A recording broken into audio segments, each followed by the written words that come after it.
හදවතට ඇමතුමක් කාලයකට පෙර පණ වගේ ආදරය කරපු ඔයාගෙන් හදවතට දැනෙන ඇමතුමක් අද ආවම මග ඇරලා ඉන්න තරම් හැඟීමක් මගේ හිතේ තිබුණේ නෑ.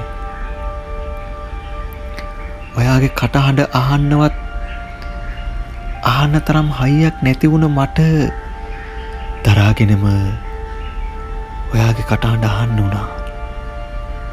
අවුරුදු ගණනක් මම හීන දැක්ක තැන තව කෙනෙකුට හිමි වෙන්න යනවා කියලා ඔයා කියද්දී ඉරිත් ඇලිලා හත් පළකට පැලිලා තිබුණු හදවත තවත් වරක් හත් පළකට පැලිලා ඉරිත් ඇලිලා ගියා මැනික. දරාගෙන මම ඔයාගේ හඬ ඔයාගේ ලැබුණු ඇරයුම පිළිගෙන කාලයක් පණ වගේ ආදරය කරපු මම ඔයාට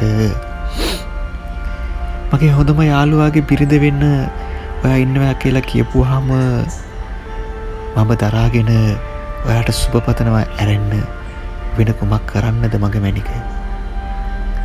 ඔව් ජීවිතය කියන්නේ හරි වෙනස් වීම හරි ගැළපීම් සිදුවන තැනක්. අපි අවබෝධයෙන් යුතුව ඒ හැරීම් ලක්ෂයන් වලට හැරෙන්න ඉඩ දෙන්න ඕනේ. ජීවිතේට එන අභියෝග වලට අපි මුහුණ දෙන්න ඕනේ.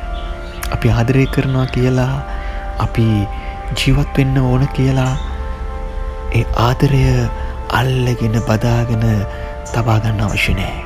යම් කෙනෙකුට යන්න අවශ්‍ය නම් ඒ ආදරයට යන්න දෙන්න. තමන් ළඟ ආදරය රැඳෙනවා නම් හදවතින් මේ ආදරය තමන් ළඟ රැඳෙනවා. ඉතින් ජීවිතය කියන්නේ හරි අහම්බෙන් අපිට හම්බ වුණු දෙයක්. ඒ අහම්බෙන් හම්බ වුණු ජීවිතය හරි ලස්සනට අපි ජීවිතේ සකස් කරගෙන ජීවත් වෙන්න ඕනේ. එහෙනම් අපි ඔබට කියන්නේ ජීවිතේ ආදරය බලෙන් ළඟ තබා ගන්න බෑ. බලෙන් කිසිම දවසක ආදරේ ළඟ තබා ගන්න ඕනෙත් නෑ. යන්න ඕන කෙනෙකුට යන්න දෙන්න. ජීවිතේ විඳින්න නිදහසේ ඔබට අපි කියන්නේ ආදරය ඔබට ආදරය කරන කෙනෙක් ළඟ නවතින්න කියලා. අපිව තාම සබ්ස්ක්‍රයිබ් කරලා නැතිනම් අපි ඉල්ලනවා ආදරෙන් අපිව සබ්ස්ක්‍රයිබ් කරන්න, කමෙන්ට් කරන්න, ලයික් කරන්න, ෂෙයා කරන්න.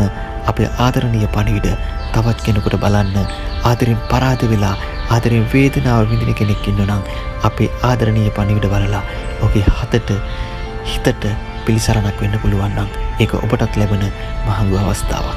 ඒ හින්දා අපිව අනිවාර්යයෙන්ම නරඹන්න අපිව ෂෙයා කරන්න කියලා ආදරෙන් ඉල්ලනවා.